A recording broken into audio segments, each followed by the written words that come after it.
All right. Hey, good morning, everybody, and welcome to Hot Off the Press.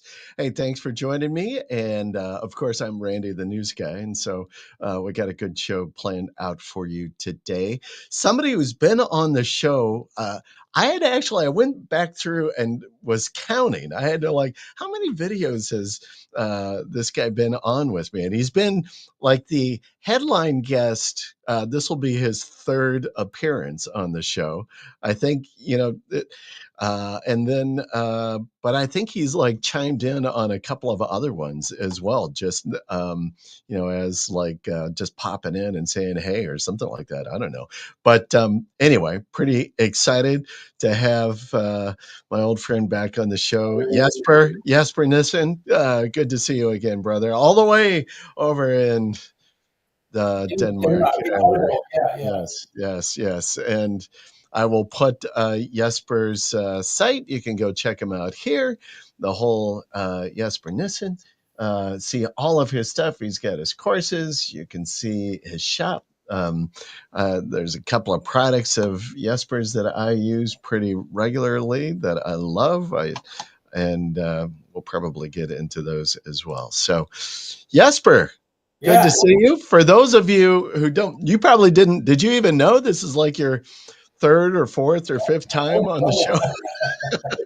No, it is super good to be back. It's been a long time. Yeah. So it's very nice to be back. I think they have, I don't know if you've ever watched Saturday Night Live, this show over here in the States, but it's like a very, notoriety. It's a real honor when they continue to have hosts come back onto the show. There's a few who've been on like twice, but when you've got like the 5th, 6th, 7th time hosting the show, really, that's a real, you're in rarefied air there. So anyway, well, welcome back. For those folks who don't know you, why don't you give like a good brief background and then we'll dig into some other stuff. Well, so I have a background in theoretical physics. So I started in 1995 studying physics at the University of Copenhagen, and I specialized in quantum physics. So that was my interest in it. Basically, it still is. So I still follow a lot of these professors and watch their YouTube videos and stuff like that. So so I studied for 10 years at the Niels Bohr Institute is what it's called. And I wrote my thesis on quantum carbon nanotubes. So it was highly theoretical and highly mathematical physics, I would call it. And but I actually, in my master thesis, I actually ended up proving one of the observations that they had in the laboratory, where they could actually see that when you have a carbon nanotube, do you know what that is? You take it.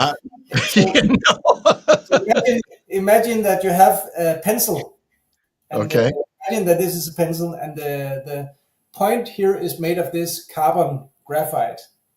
So if you hammer this graphite down to one atom layer thick only, and you fold it kind of like a tube, then what ends up happening is that this tube can actually conduct electricity, but when you bend it, it can become a resistor. And I ended up proving why in my master thesis.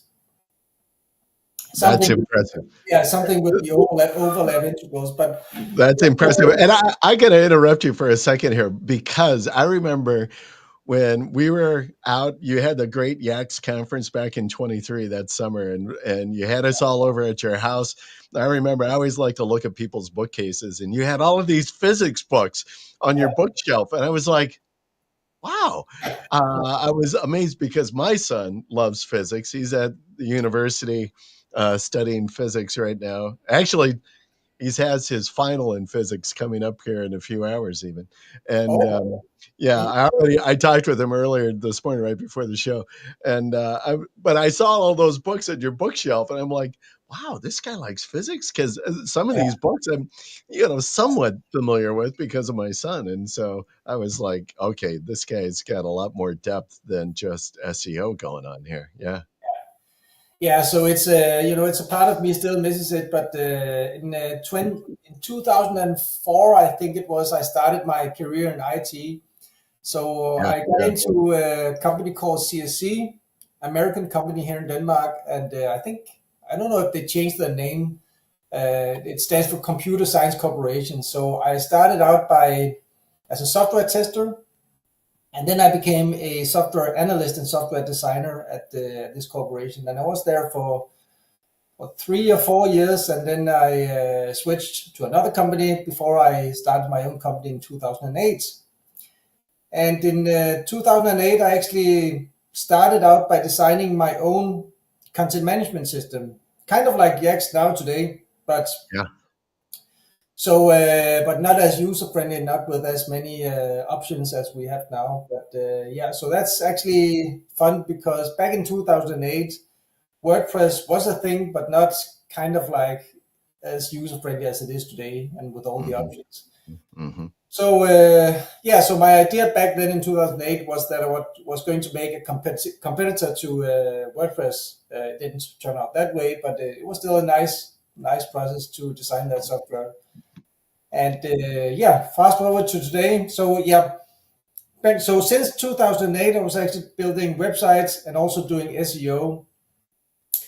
And already back then, I had built into my software that it could do SEO automatically SEO, so it could optimize your meta titles and content and stuff like that. And obviously, that's also what I'm doing today with YACSS and schema writer and all that stuff.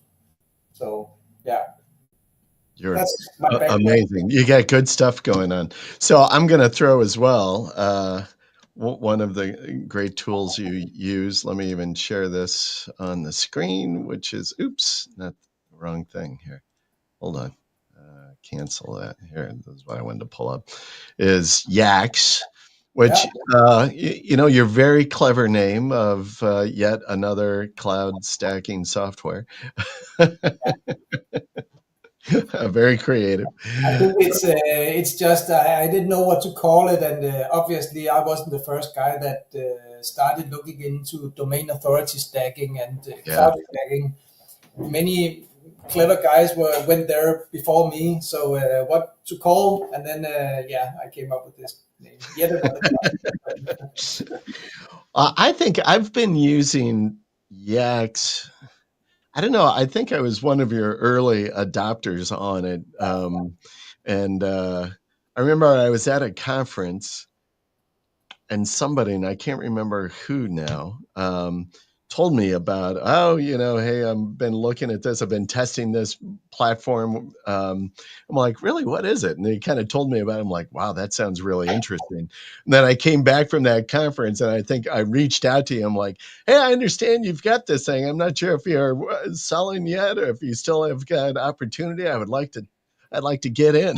Yeah, yeah, yeah, and you were gracious to let me get a subscription into it in the yeah. early days. So I've loved it, and we use it constantly, and yeah, it's some good stuff. So with YACSS, I guess give people I guess a basic fundamental idea about YACSS and why you would use it, and what's well, essentially, it's cloud stacking, but kind of talk about that maybe a little bit.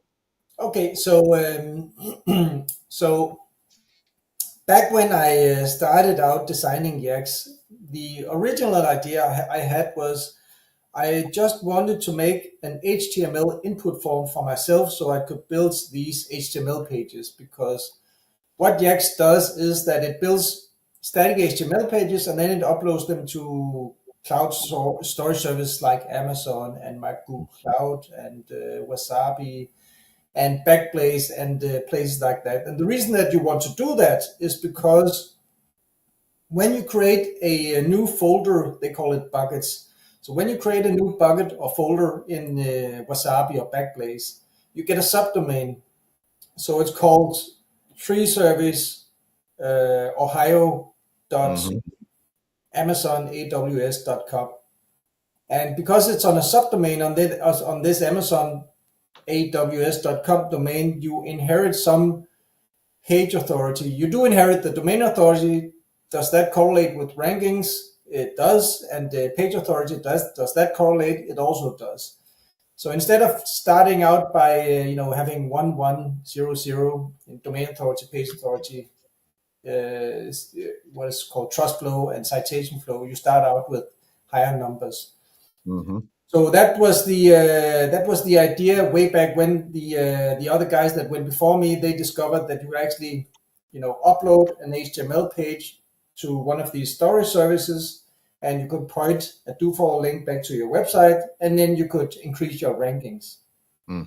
That was way back when it started. Right. Obviously, Google is getting smarter, so now it still works this way, but of course the power of these cloud sites have been diminished. That's just the way it goes. So because Google is getting smarter, but that doesn't mean that they don't work anymore. So that's also what leads me into today, because for the last 4 or 5 months I've been working on expanding YACSS to also build cloud Google stacks. So I don't know if many people that actually use YACSS knows that, but we also make Google stacks now. I just don't call it Google stacks, but we do. So that's what I'm actually testing currently, and have been testing for the last couple of months. So Randy, that we have been testing previously last year. We've been testing these iframes. So you take an iframe of your website, and then you stuff a lot of schema into this iframe, and then you share it on a lot of cloud sites, and then you might or might not see ranking improvements, either organic or maps or both. And we have seen very good ranking improvements by using these iframes. Yeah. So, but what I'm doing now is I'm trying to find alternative ways of getting maps rankings. So right now my focus is local SEO and maps rankings. And so what I'm doing now is we built in this local SEO generator in YACSS. And what this is about is that it's creating a batch of driving directions in a specified radius based on where you live or where your GBP lives. And so these driving directions are then put together in a local SEO project with some text and some keywords and uploaded to the Google Drive. So we are making Google Sheets, Google Docs, and Google Slides. And we also integrate it to Google Photos. Because what you can then do is you can then take all of these guys and share them in a My Maps. So, so what YACSS is also doing now is building these KML files. So you've seen these My Maps, but you might have already built a lot of My Maps yourself. Right.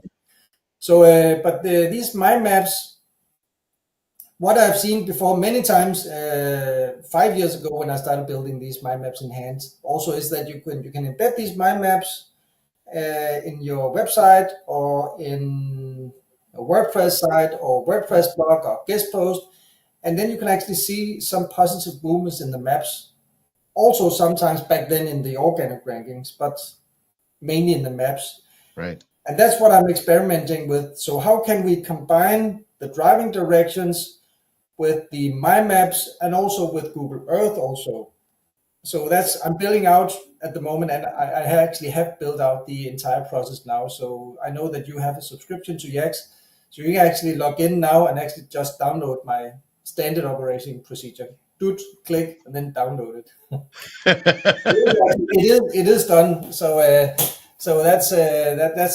work is done. So I have to be honest, I've seen you do some posts, and I know you've done a couple of videos. I have not dug into the actual process on YACSS yet, and with that, as you're describing, but I am very curious about it. I still, and to this day, we still make the My Maps, and we still do, some of that embedding of that. Now, what we typically do, I'm using some other packages to do broad embed of the My Map on sites, and I found that step in itself to have some nice movement on map ranking. But I am curious then. So are you taking that and doing it and building it into YACSS so that as you're building out the cloud stacks that you're also putting in the MyMap iframe on there, or is it separate? So it's separate. So what we're doing is we are so when you're building out this local SEO projects with the driving directions, so that's saved into a so-called KML file. Right. And this KML file, you can simply upload that to the My Maps. You can just click import and then import this KML file. And what you get is this map with a lot of dots and a lot of lines. And these lines represent driving directions from one point to your GBP, from another point into to your GBP, and so on and so forth. So that's the basic process of creating this My Map. So it is a partly manual process. And I know that there are softwares. I know that Peter Drew made a bot. You know Peter Drew. Yeah, so he made a browser bot that actually automates it, but it's browser based and it's a bot. So and that's I'm not particularly fond of these browser bots where they take control of your mouse and then Right. I'm not a big fan of that. It's just a little bit too sketchy for me. I'm not saying that YACSS is not sketchy, but anyway, I like to have control of this. So we're taking this My Map and then we are converting it into a Google Earth link. And the thing is with the Google Earth links, I don't know if you've played with that. No, this is very interesting. And oh, by the way, let me also make a little commercial, I guess. Hey, folks, if you have any questions, particular whether it's with Cloud Stacks or we're going to talk about schema here in a little bit as well, definitely drop them into the message into the chat, and we'll get Jesper to respond to these things as well. So, and as well, like, follow, subscribe, share, all of that fun stuff. All right, so. The Google Earth link. No, I'm a big fan though of like utilizing Google Stacks, because I think the more that you can capitalize on Google properties and leverage it for your own purposes, and then doing all kinds of fun. But I've not done anything with Google Earth. Yeah, so it's actually extremely easy because you can just simply in the My Maps, once you have shared it and it's public, Yeah, send it to the indexes. So the My Maps, currently I'm not seeing them indexed, not the My Maps. They do still help. I'm just not seeing them indexed. But when you open this My Map in Google Earth, so what it does is that the driving directions that you created are converted into a map in Google Earth. And this map can index. So that's the thing. And also I found a way to actually create anchor text links in Google Earth. I'm showing it in the back end of YACSS. So I'm not going to explain how to do it here. Yeah. But you can download my standard operating procedure actually to show it directly how to create these anchor text links. That is amazing. I'm going to play around with that. Yeah, I think it's so this link from Google Earth will index, and it does create an anchor text link pointing to your whatever you want to point it to. And what this means is that obviously you have an index link in Google. Yeah. And so what I'm doing is I'm taking all of these, the Google Sheets, the Google Docs, the Google Slides, the My Map, and the Google Earth, and I'm placing them into the Cloud Stack and the Google sites. And what I'm seeing is that actually extremely surprising is that the Google Sheets will also index. And I discovered this only last week. I have seen before, I think 3 years ago or 4 years ago, when I played with the backlink factory from Patrick and the other guys, the ranking factory guys. Right. So they have this backlink factory and the traffic factory and all of that stuff. And 4 years ago, I did see the Sheets index. I haven't seen it in 4 years, but I'm seeing it now again. Yeah. I was going to say I've seen Sheets being indexed a number of different times. And yeah, that is interesting. I did see you post something like that. Hey, Sheets are indexing. I'm like, well, Sheets have been indexing for a while anyway. Are you finding that you need to have the sheet indexed or the sheet um, moved to public as a public sheet and then as well in a public Google folder, or what are you finding? Yeah, so it needs to be in a public folder. Yeah. So otherwise, Google will not be able. I think that Google will not be able to share it. Yeah. So what we're doing in YACSS is that we're using the Google Drive API. So we're actually creating the public folders for you in your Drive, and it doesn't have to be a paid Google account. So you know that in YACSS and also in Schema Writer, I have this Google subscription with the Google. What do they call it? You know what I'm talking about, the paid subscription for Google. Yeah. And we actually used to be able to create these public to the web folders in Google, but then they closed that off, probably due to privacy reasons. But of course, it affected us doing SEO, black hat SEO and gray hat SEO. And but it's still possible using the API. So what I'm doing is I'm uploading these sheets and slides and docs and images, all of that, up to the public folder. And the funny thing is that when you grab this URL to the sheets and you place it in, for example, Index Me Now, one of the services that I use, it's saying that it won't index or it can't index. That it cannot, but it can index, and it actually will sometimes also index. And so it's kind of like a partly automated but also partly manual process. And I think that the entire step-by-step process is 60 or 65 steps long, something like that. So step A, step B, or step 1, step 2, step 3. So it is a long process. It takes me to build out. I type myself. Yeah. And I'm not slow because I built the software. It takes me an hour and a half right now to build a complete SEO project, global SEO project. That's the time it takes me to build it.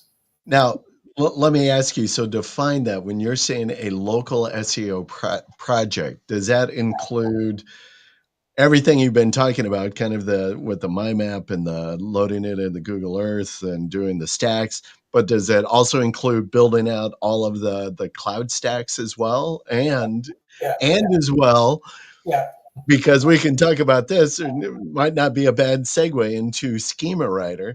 Are you as well doing the schema, building out the schema for the map iframe and dropping that on the stack?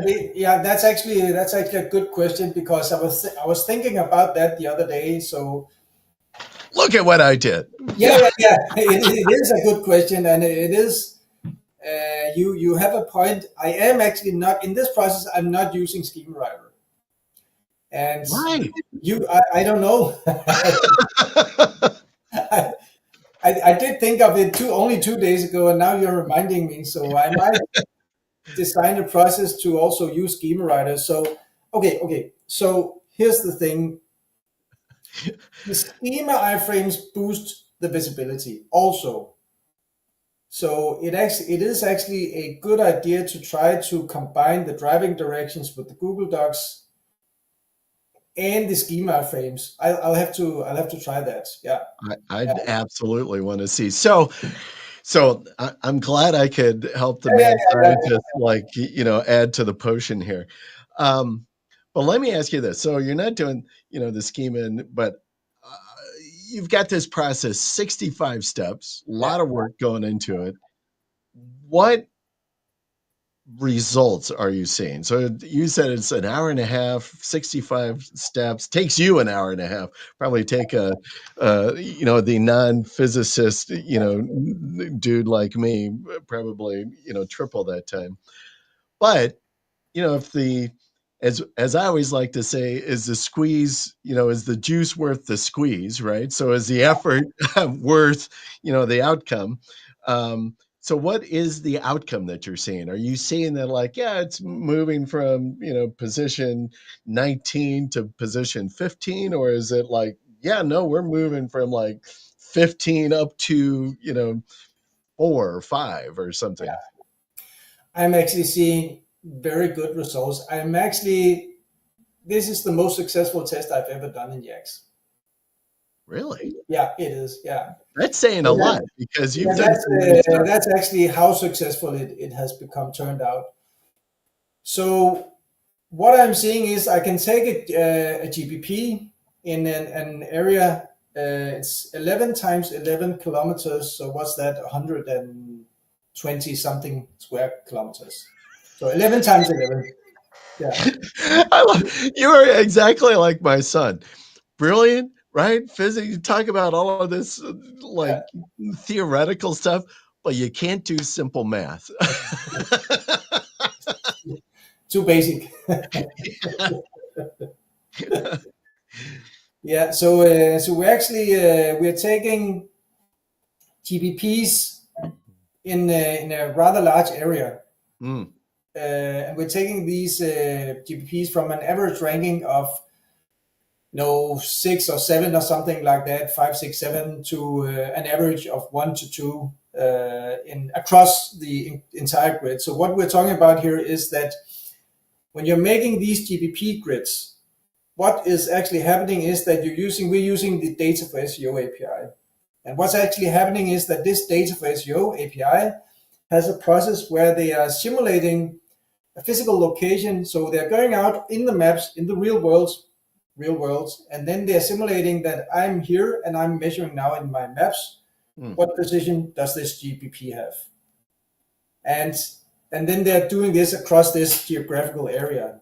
right. And of course, in local SEO, the farther you are away from the center, the lower your rankings will be. That's just how it works.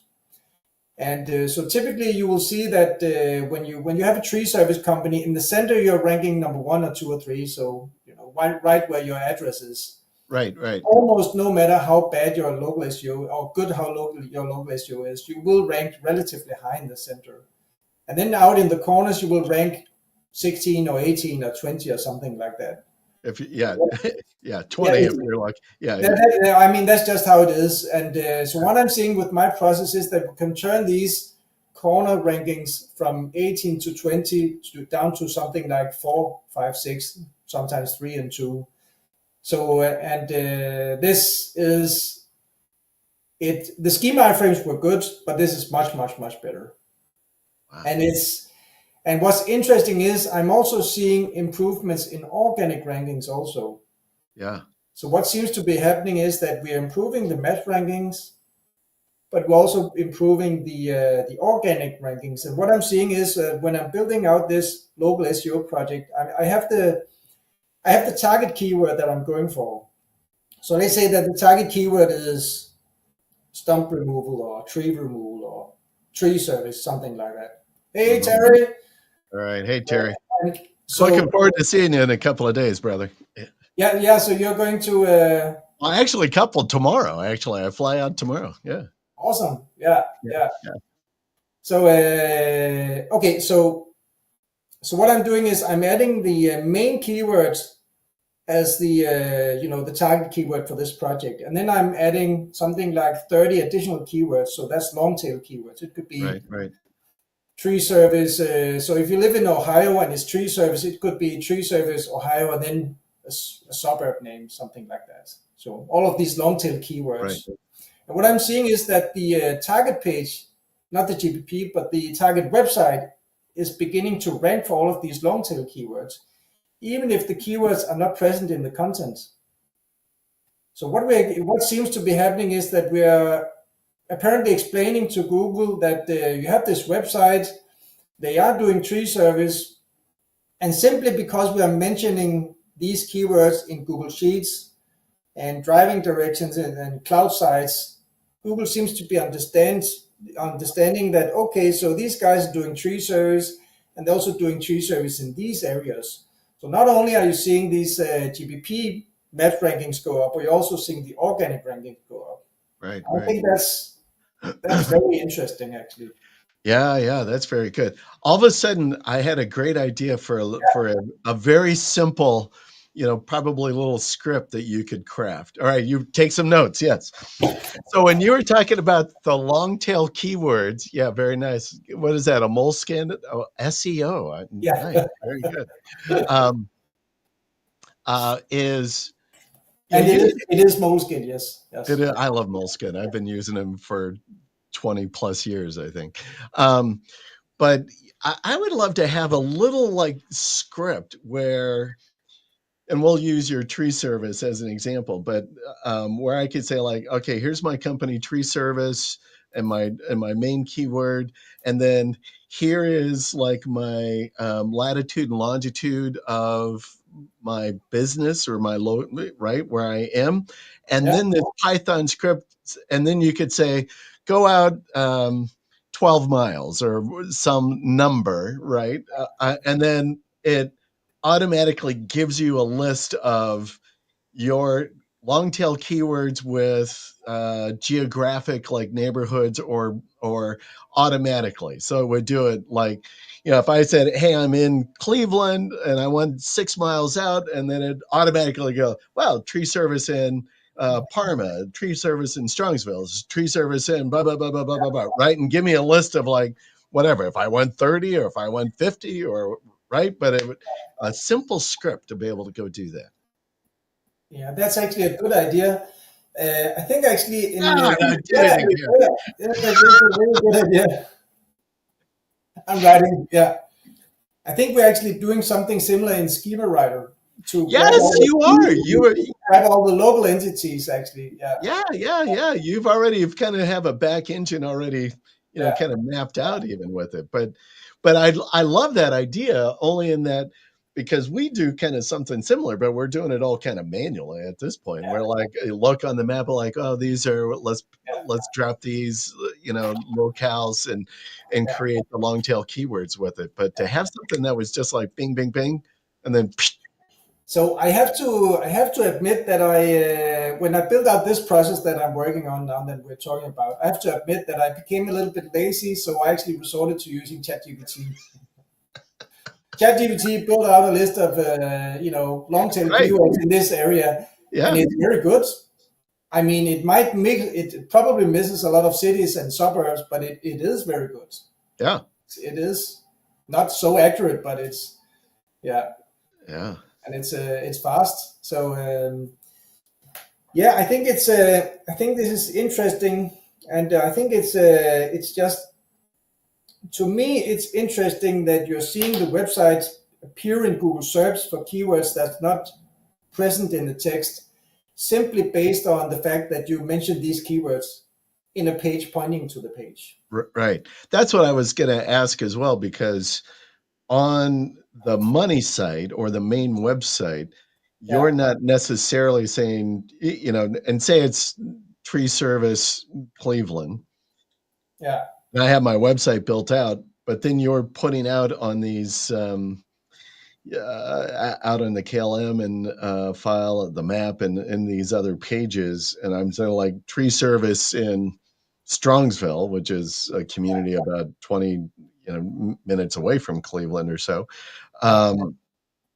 But I don't have mentioned Strongsville on my money site at all. And you're saying like, hey, tree service Strongsville, through your process, I may still be able to get ranking for tree service Strongsville, even though I don't even mention it on my website. Exactly, exactly. And Nice. I think it's a combination of we're using all of these Google properties, and then I don't know. It's just Google seems to understand what we're doing and rewarding us for it, and it is so. The way that I discovered is that I took all of these long tail keywords that I put into the local SEO project, and then I put it into my rank tracker for organic SEO.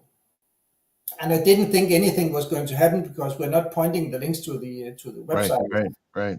And then I think we sent it to the indexes, and I think 2 or 3 days after I began to see positive movements.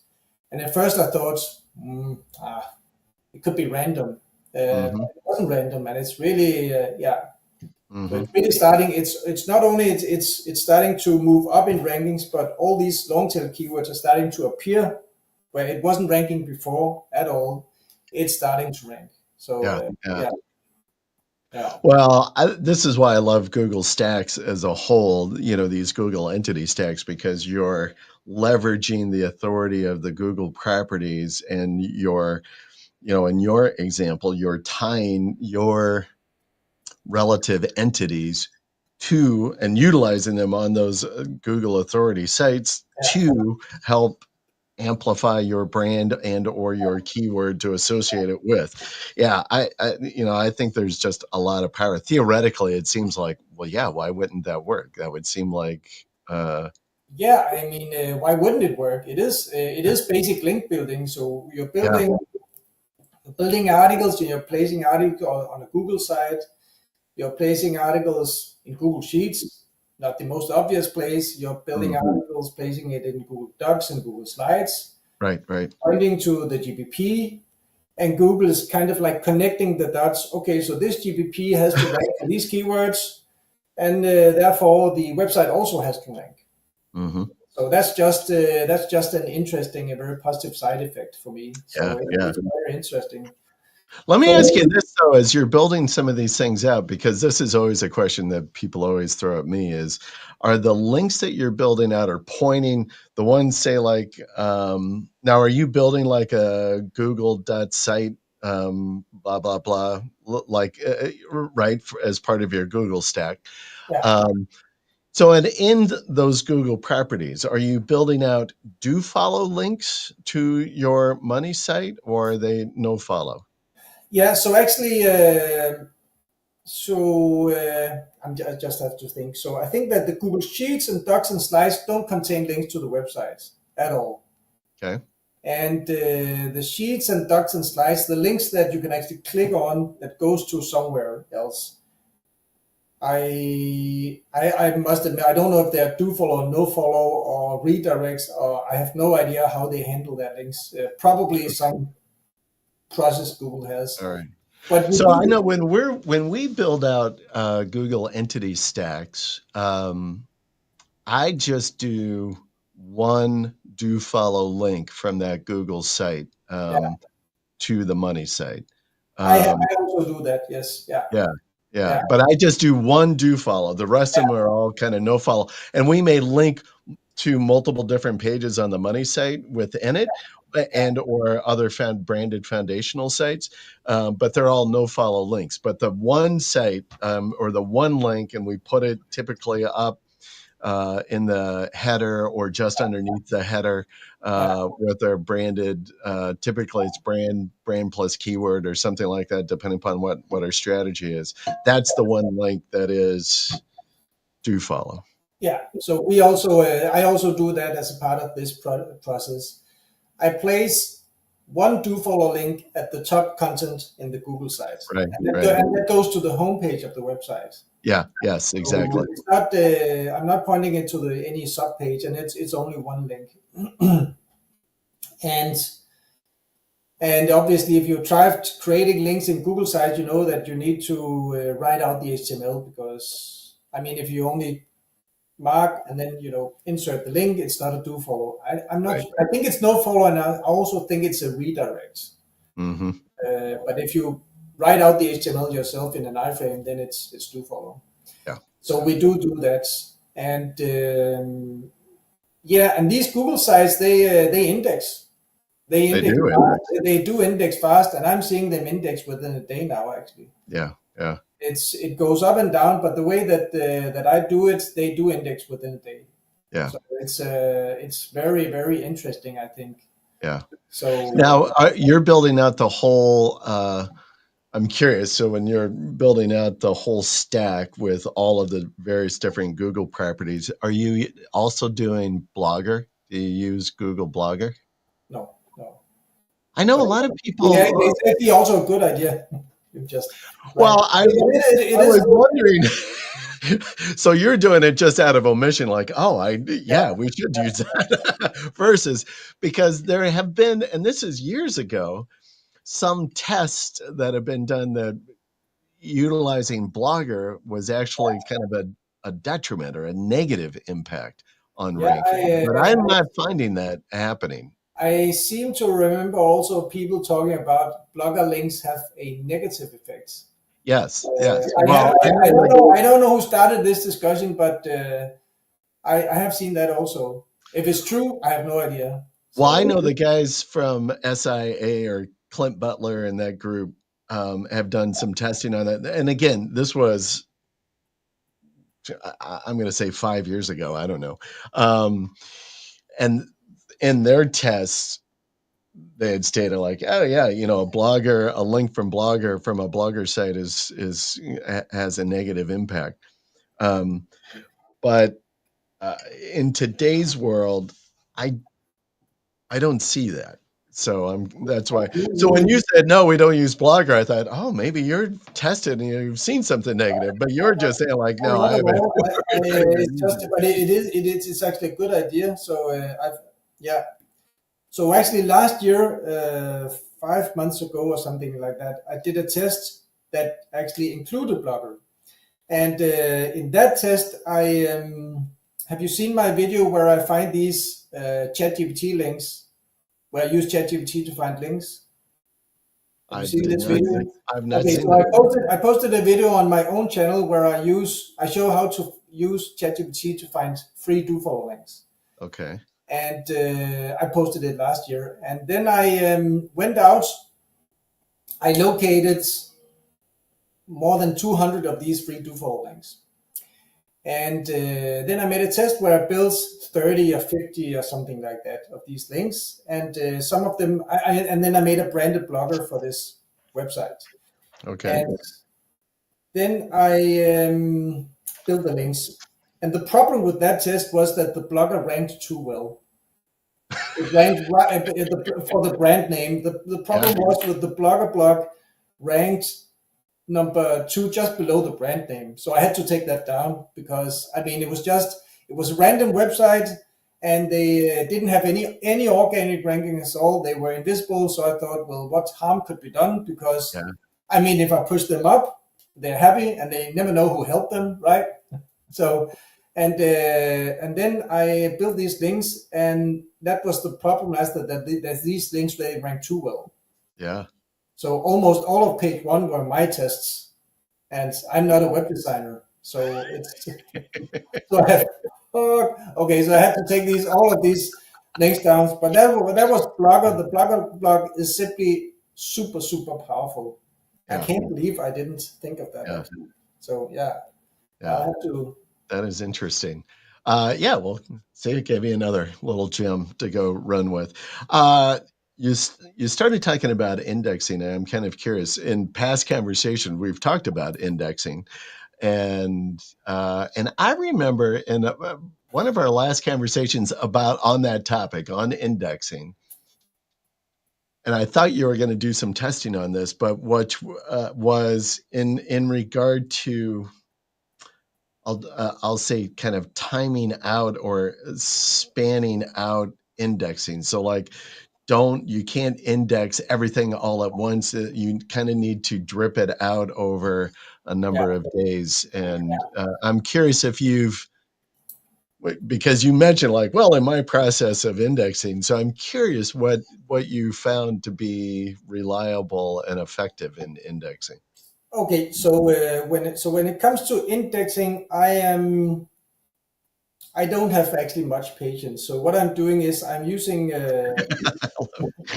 currently I'm using Index Me Now, Speedlinks, RabbitUL Indexer, and Omega Indexer. Those are the 4 guys that I'm using. And what I'm doing is typically, so Index Me Now is extremely expensive. Well, we all know that. So it's like a bucket. If I'm building a cloud stack with 180 pages or something like that, that's the typical size of my cloud stack. So let's say I'm building 180 pages. I'm taking tier 1 and tier 2, so 30 links, and I'm sending that to Index Me Now.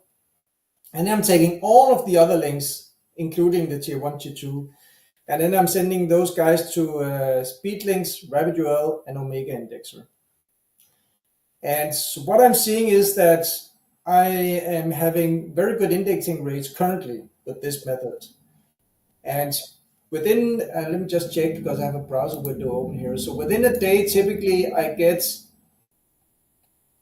30-40% within the first day indexing of the cloud stacks.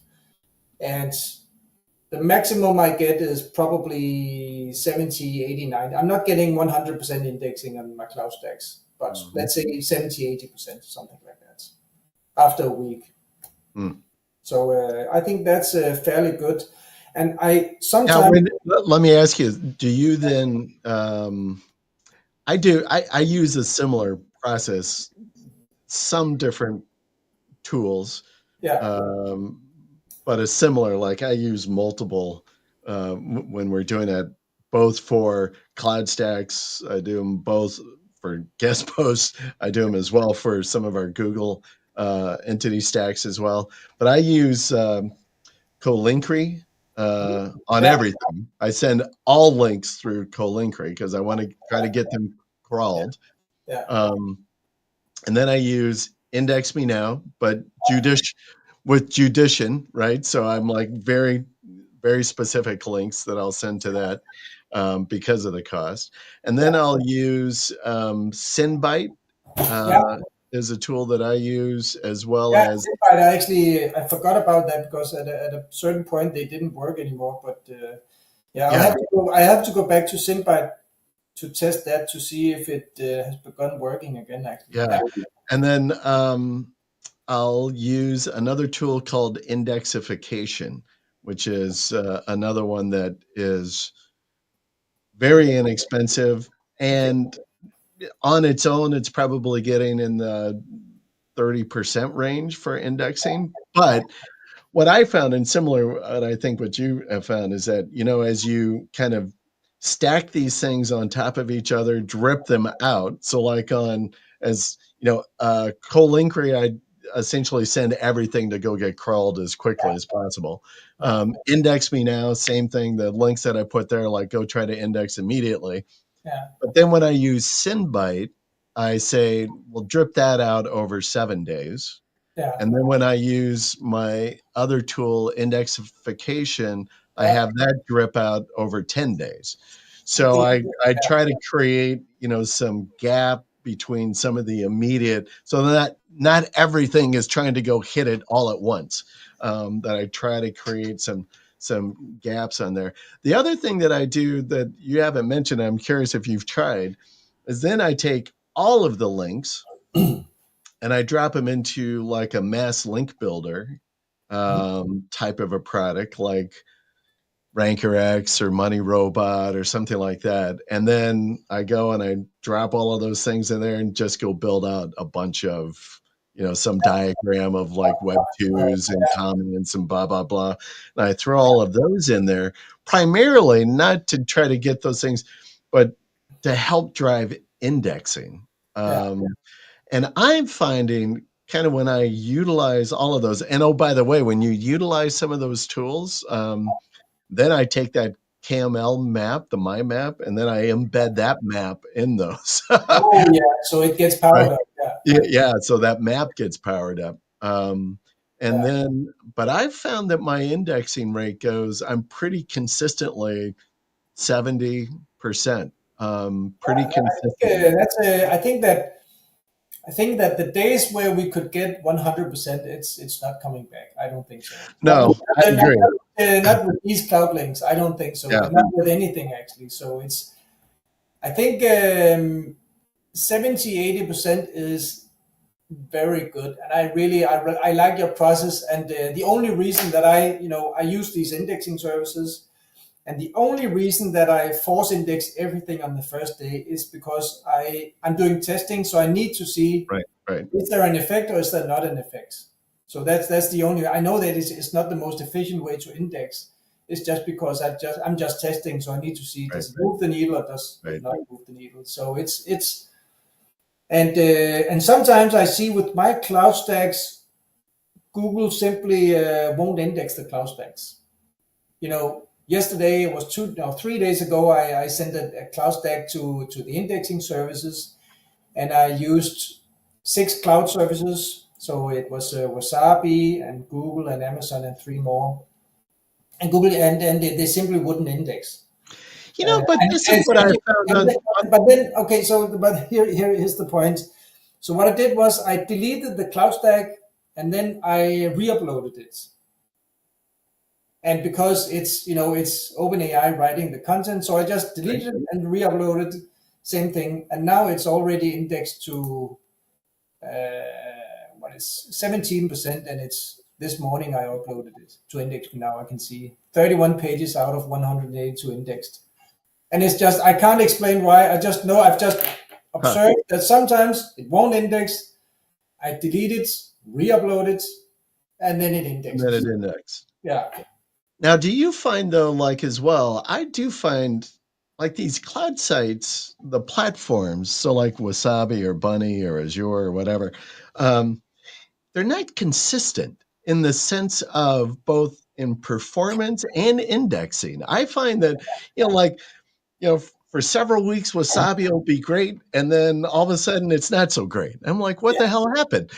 And then Azure, terrific. And then, a few weeks later, it's not. And so I'm like, I don't understand why those platforms are like up, down, up, down, up, down, or they're just not consistent. And so, because people ask me, well, what cloud platform do you think is the best? I'm like, it's whatever the flavor of the day is, because you can't say. I'm testing this on the daily, and you can't you can't say, because it goes up and down, and it comes and goes with probably with each major Google update.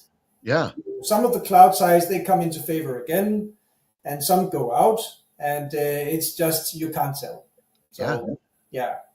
Now the funny thing is, I have seen, because of exactly what you're describing, I mean, I've seen some cloud sites that we built, say 2 years ago, and and they kind of fell out of favor, and then for some reason, all of a sudden, they like jump back into like they're, like, okay, well, thank you, Google, for kind of whatever you've done. But so what I started experimenting with in YACSS is two things. So it's iframe overlays and redirects. So iframe overlays is simply where you take. So let's say that you have a cloud page. You're building a cloud stack, and some of these Longtail keywords, they will rank on page 1, and we know that, and we see that. And sometimes that's good, but most of the times you won't. It's not good, because I mean you're clicking into a cloud page, and it's not exactly super duper web design. So It is ranking, but it's not converting. So what we build into YACSS now is iframe overlay and redirects, meta refresh redirects. So the meta refresh redirect is a simple HTML tag that you put in the header of the cloud site.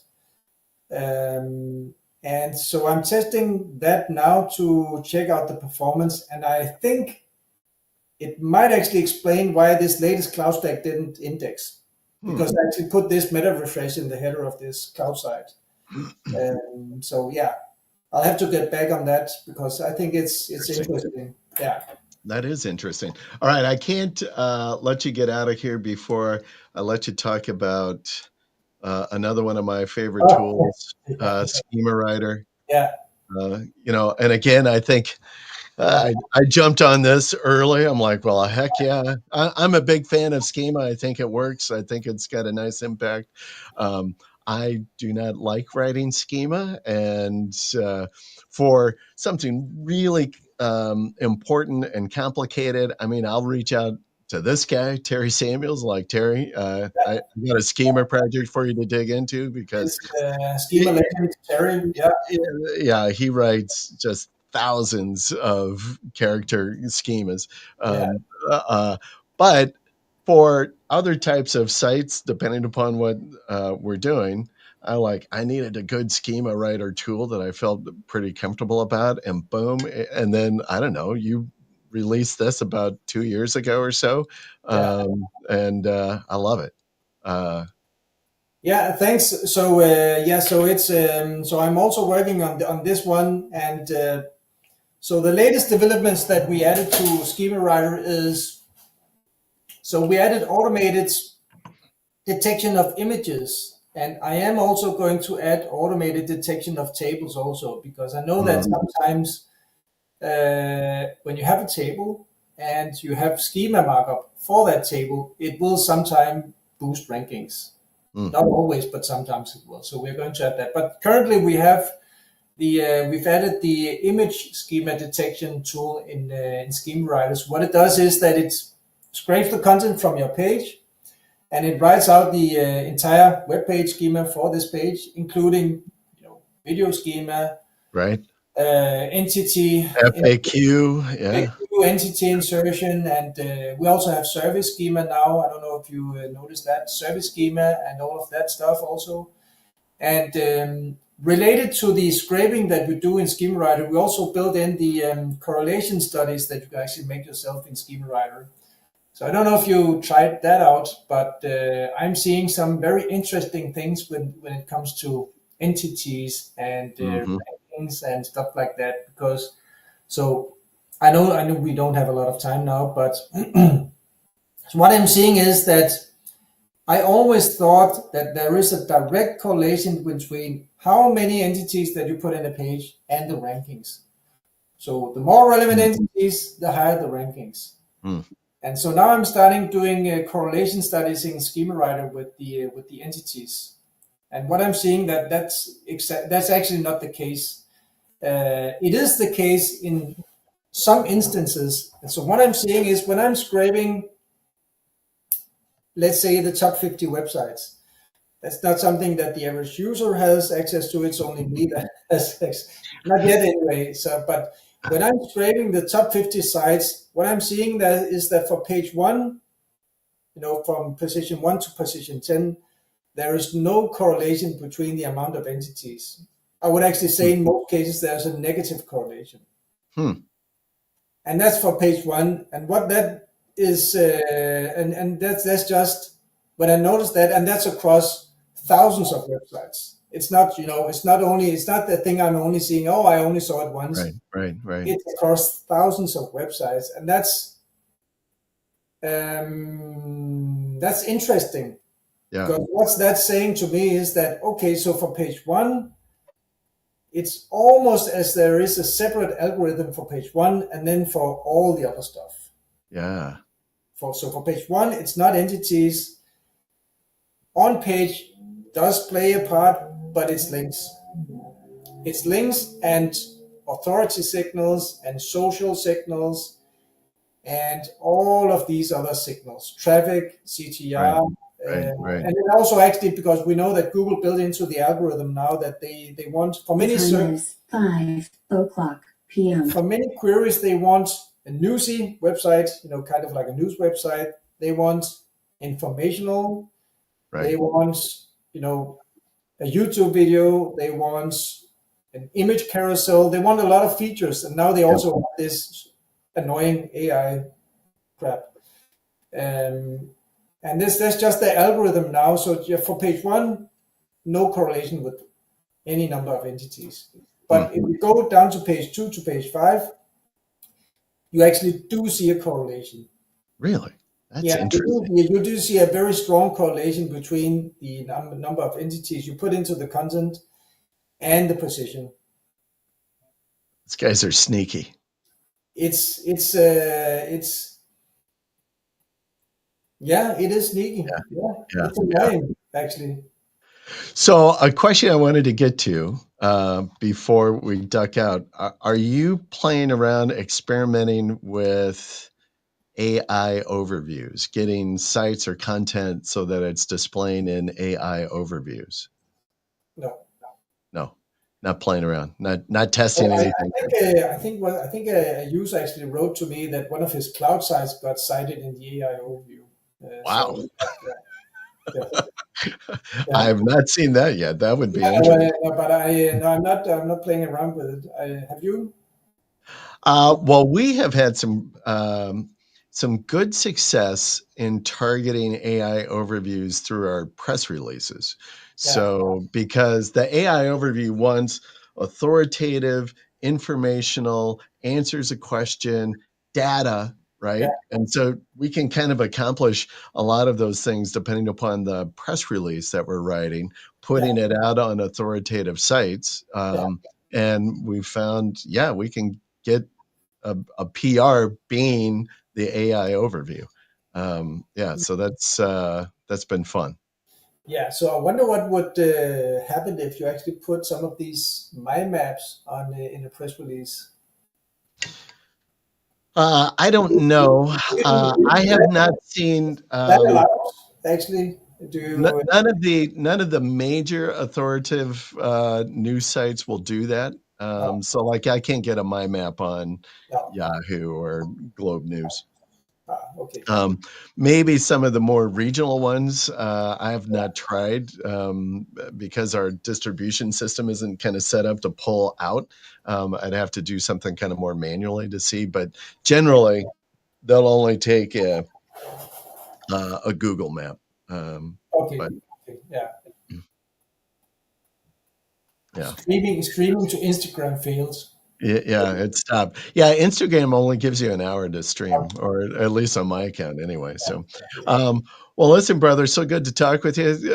Always a joy. Thank you so Same. much for joining me and Yeah. sharing your wisdom. And yeah, I Yeah. look forward to seeing all of the updates. And I tell people this all the time. Listen, there's a ton of different SaaS products that are out there that do a lot of the same kinds of things, but I always give you credit that you are constantly updating, testing and updating your products that you have and rolling them out and just continually supporting it. And as a subscriber, and this is why I continue to subscribe to your stuff, is that you support it, you work it, and you continually improve it. So cheers Thank to you. you. I appreciate it.